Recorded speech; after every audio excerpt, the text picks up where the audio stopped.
तो दोस्तों, एक और नया दिन और मैं बलजीत परमार हाजिर हूँ एक नई कहानी, नया किस्सा लेकर।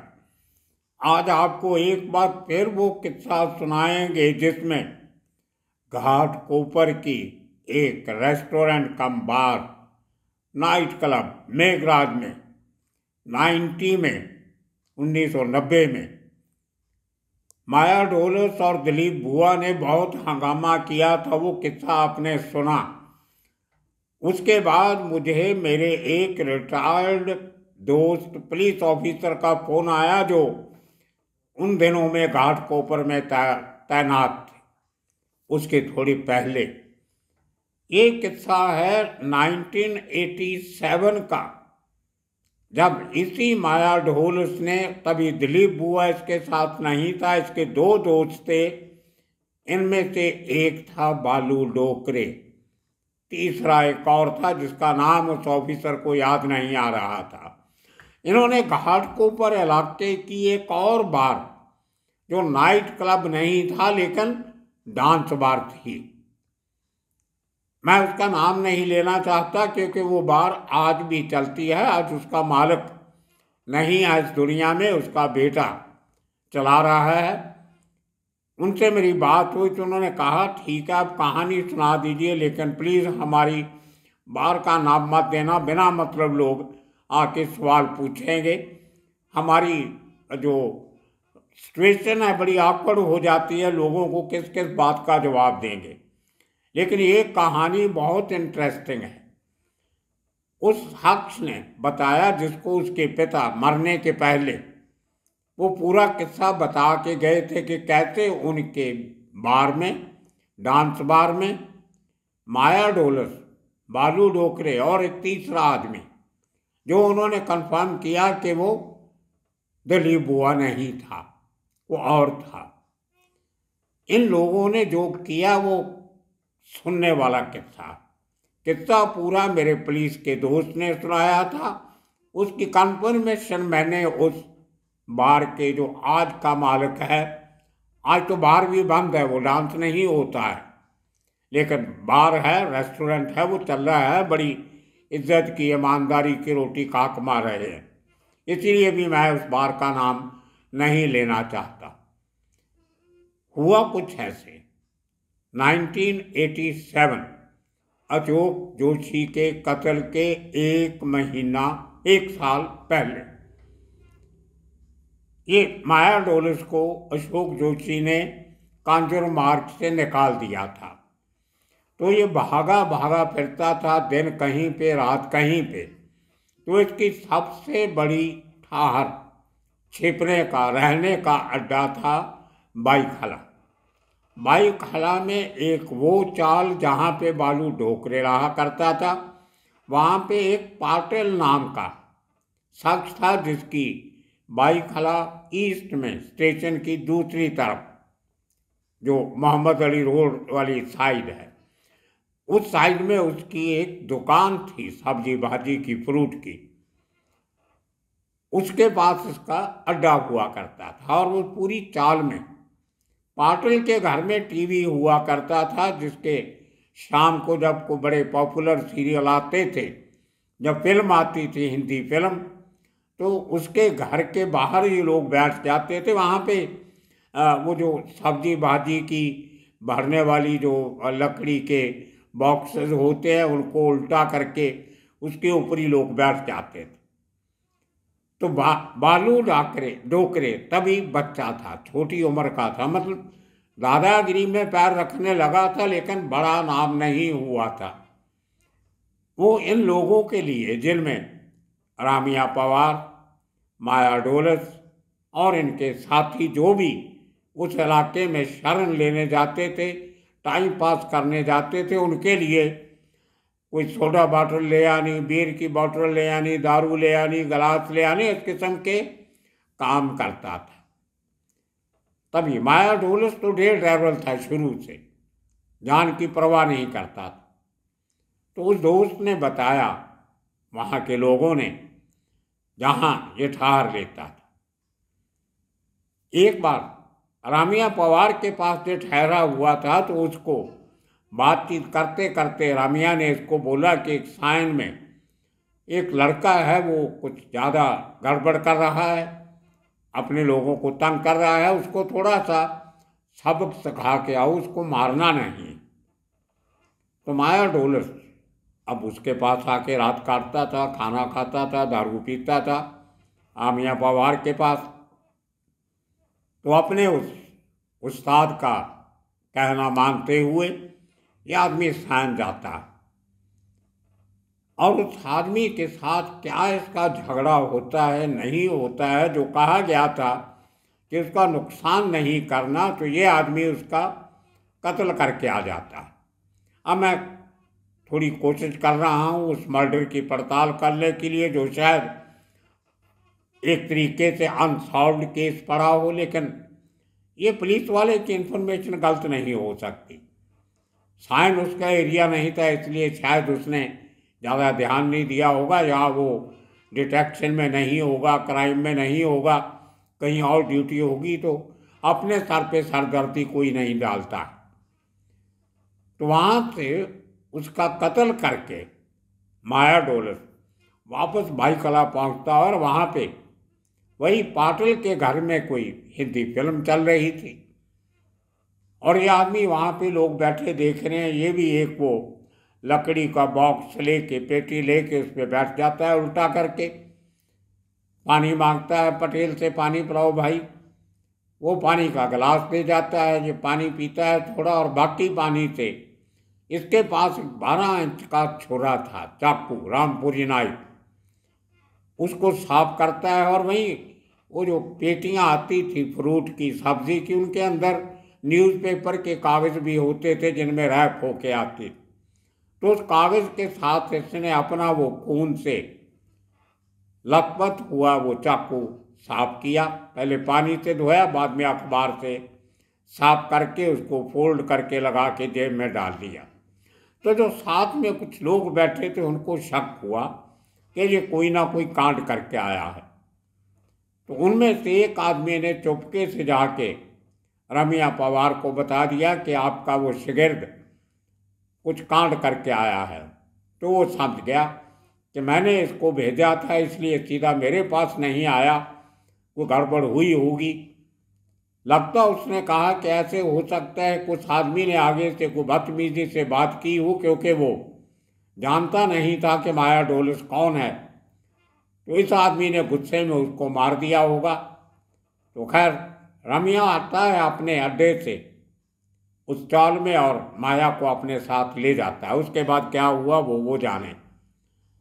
तो 87 में इन दोस्तों ने बताया कि उन दिनों में माया डोलस संजय दत्त का बहुत बड़ा फैन बन गया था।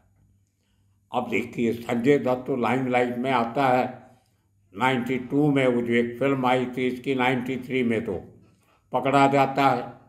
उसके पहले फिल्में आई होंगी, लेकिन इतना बड़ा नाम नहीं था। लेकिन माया डोलस, ये मुझे 2-3 सूत्रों ने बताया कि संजय दत्त का फैन बन गया था सिर्फ इसलिए कि उसकी एक फिल्म आई थी 1987 में जिसका नाम था ईमानदार।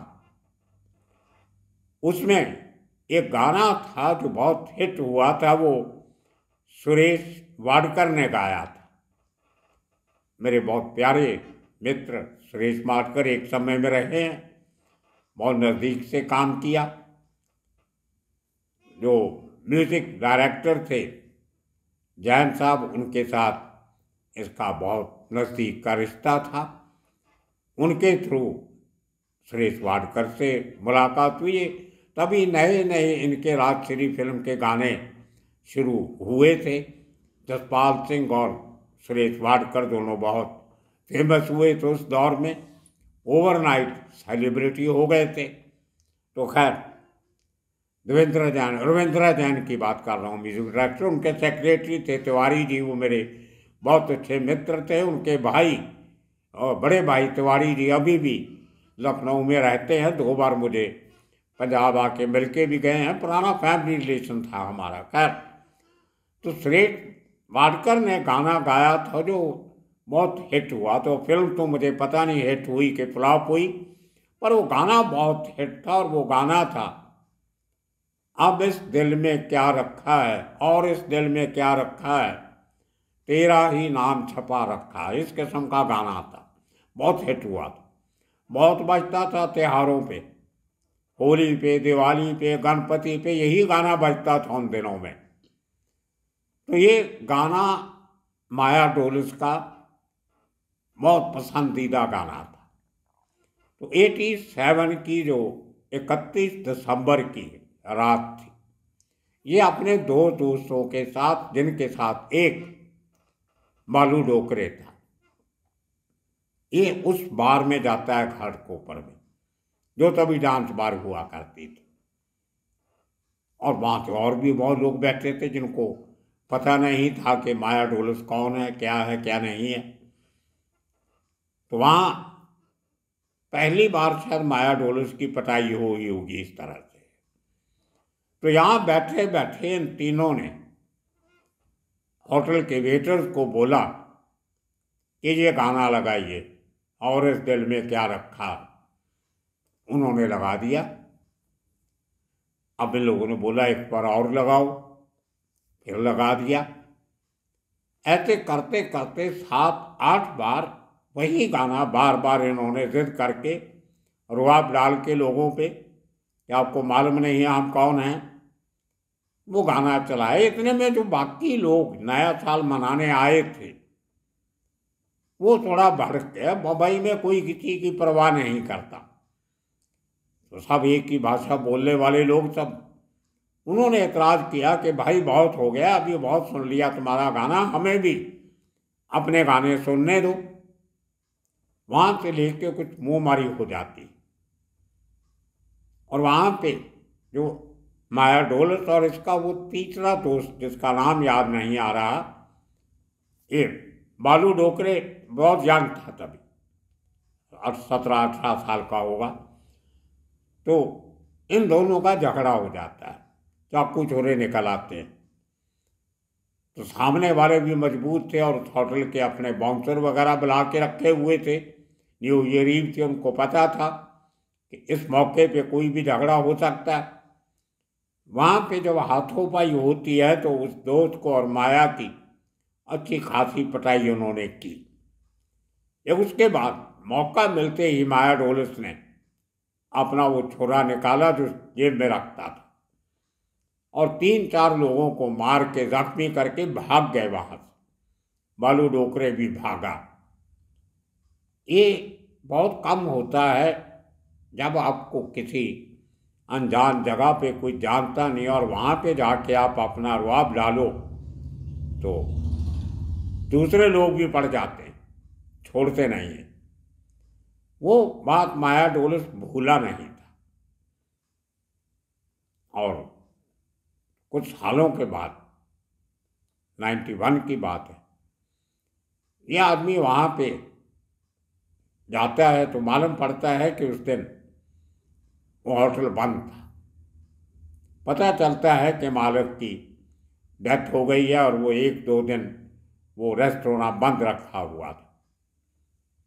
उसके बाद ये तो भागे, पुलिस आगे पीछे पीछे, ये आगे आगे, रहने का ठिकाना नहीं।